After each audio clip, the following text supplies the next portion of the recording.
Olá, nós vamos falar agora sobre a qualidade dos dados.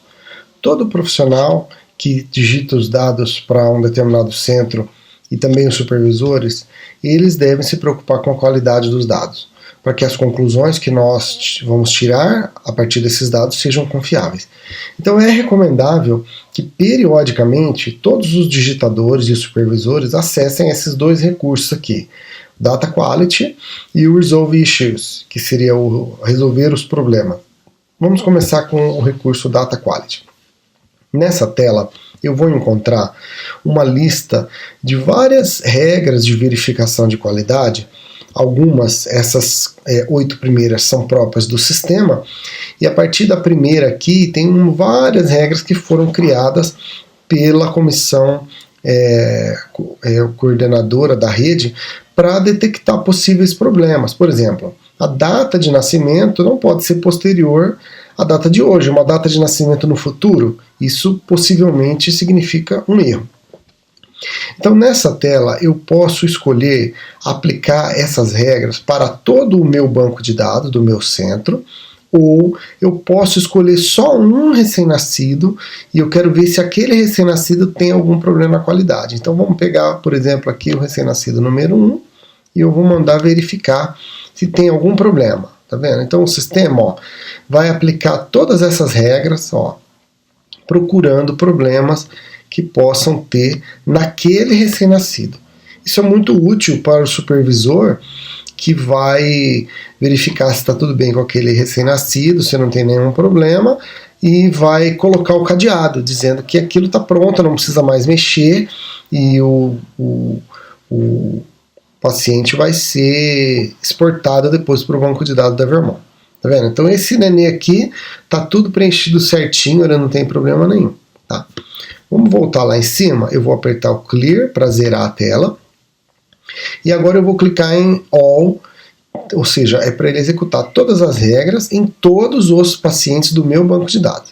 E aí agora começam a aparecer algumas coisas interessantes aqui. Essa primeira regra, ela aponta quais são os campos que estão missing, ou seja, eles não foram preenchidos. Mas, se vocês lembrarem que tem subperguntas que ficam ocultas em alguns casos, elas vão ficar sem preencher mesmo. Então, esse número aqui ele não significa que tem erro. Aonde eu tenho que prestar atenção é na linha de baixo, aqui, na letra B. Vendo? O B são campos que estão faltando valor, mas deveria estar preenchido. Ele tá vendo? É necessário. Então eu devo ter esquecido alguma coisa em branco quando eu preenchi. Vamos verificar o que é isso. Então sempre que aparecer um erro aqui, eu posso clicar em View e vai abrir uma janela me mostrando onde está o problema. Olha lá, então, no caso desse recém-nascido, número 42, eu deixei em branco a bactéria isolada 1. Né? Eu devo ter informado que o nenê teve sepse, que um agente foi isolado, mas eu não informei qual foi o agente. Então aqui eu vou precisar voltar lá, se eu clicar aqui, eu serei levado exatamente para o ponto onde está faltando a informação, tá vendo? Ele até marcou em verde aqui para mim, informando, tá vendo como está em branco? Eu deveria ter preenchido aqui, olha lá, eu disse que teve sepse, tá vendo? Então eu preciso informar qual foi a bactéria isolada. Tá? Então esse é uma forma de eu detectar problemas. Agora, pode ser que a informação que esteja aqui ela não seja erro, ela seja um alerta, um alarme falso, que nós vamos mostrar agora para vocês verem. No meu banco apareceram 87 casos de outliers. O que são os outliers? São valores que fogem da média. Então, são valores que estão 2 desvios padrão acima ou abaixo da média dos outros dados do banco. Então, por exemplo, peso de nascimento. A média deve girar em torno de 1.000 gramas, 1.100 gramas. Se eu digitar, e supondo que o desvio padrão seja 100 gramas, então o máximo até 1.200. Se eu digitar 1.490, talvez ele vá aparecer aqui como um outliers. Então um número que está fugindo do padrão, mas não necessariamente está errado. Então cabe a mim ir lá e verificar se é erro ou se não é erro. Outra possibilidade é quando o dado é ignorado e eu digito o 9999 e esse número obviamente está fora da faixa, por exemplo, do Apgar ou do peso, então ele vai aparecer aqui. Olha lá que interessante, ó.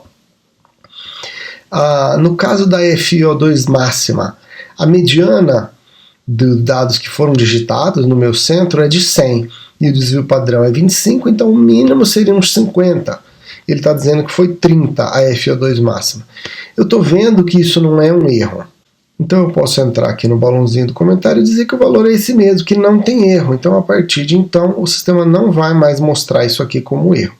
Tá vendo aqui um caso de comprimento que estava ignorado, ele colocou 9999 e é claro que esse valor foge da média esperada. Então a gente vai informar aqui nos comentários que não é erro, marca o verdinho verificado, isso vai deixar de aparecer como um problema. Então a ideia é que eu vá verificando e vá diminuindo esse número a ponto de zerar. Outra possibilidade que pode aparecer são esses aqui, ó, os valores fora da faixa. Então para algumas variáveis eu tenho uma faixa bem estabelecida, por exemplo o Apgar. O Apgar ele só pode ser de 0 a 10. Então se tiver um valor de 11, 12, 15, ele está fora da faixa, ele vai aparecer aqui nessa linha. Ok? A regra F que vocês estão vendo são aqueles valores ocultos que contêm, campos ocultos que contêm valor. Foi o exemplo que eu dei no vídeo anterior de quando eu erro e preencho campos que não deveriam ser preenchidos, mas aí na hora de eu ocultar, eu, em vez de apertar OK, eu apertei o cancelar. Então clicando aqui, eu vou ver onde estão esses problemas e se eu clicar em qualquer um deles aqui, eu serei levado para a tela onde ele está para resolver. Depois nós vamos ver aqui uma série de outras regras que foram pré-estabelecidas, ó, e que por hora, olha aqui um problema, ó. Foi marcado o sepse precoce sim, a informação sepse sem agente foi marcada não, ou seja, tem que ter um agente bacteriano, mas nenhum foi selecionado.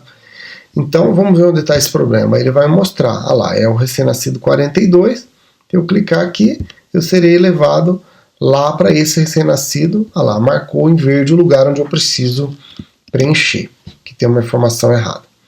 Mas caso não seja erro, seja apenas uma informação fora do habitual, e de novo, eu posso entrar aqui no balãozinho e dizer que está tudo certo, que não é erro. Isso passará, não mais vai ser apontado como um problema aqui nessa lista. Ok? E assim a lista é bem grande de regras de qualidade, é bem recomendável que todos nós possamos periodicamente verificar a qualidade dos meus dados. Eu vou chamar a atenção de vocês agora para uma outra aba que está aqui, que é o Resolve Issues, que também pode ser acessada aqui do lado esquerdo. Vamos clicar aqui. Nessa aba eu vou ver quais são os chamados que foram abertos no meu centro por mim ou pelo meu supervisor e que necessitam de atenção. Tá vendo? Então eu tenho aqui, ó, tá filtrado só para os chamados que estão abertos ou problemas que não foram resolvidos. Então eu tenho aqui uma pendência, ó. O supervisor já informou, olha lá, ó. Você informou que a causa de óbito foi sepse, mas não marcou a infecção. E aí o digitador respondeu, ó, a suspeita da causa do óbito foi sepse, apesar de não ter sido documentada e também não foi tratada. Então aí o supervisor vai poder entrar aqui e vai poder encerrar a questão e ela vai desaparecer aqui dessa lista. Então, todos os usuários, os digitadores, devem periodicamente também acessar essa aba e fica até uma bolinha vermelha aqui mostrando quantos problemas eu tenho que estão pendentes de resposta. Então, de novo, não necessariamente é um erro, às vezes é só uma informação que parece não fazer sentido no primeiro momento que merece a nossa atenção, mas pode ser um erro que precisa ser resolvido. O último recurso que eu vou mencionar agora para vocês é esse Data Comparison Tool.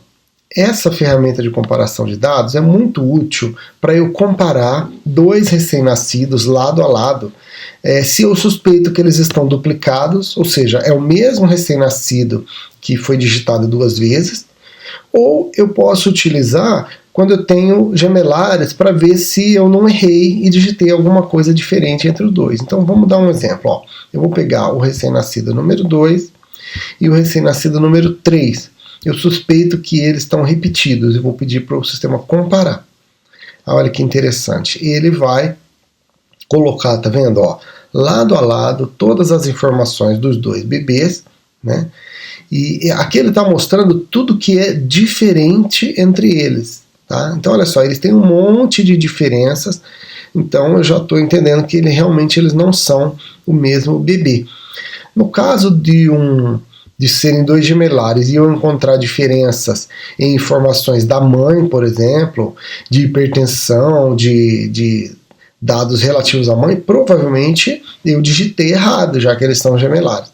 Então, é um recurso interessante para encontrar possíveis informações incorretas no meu banco.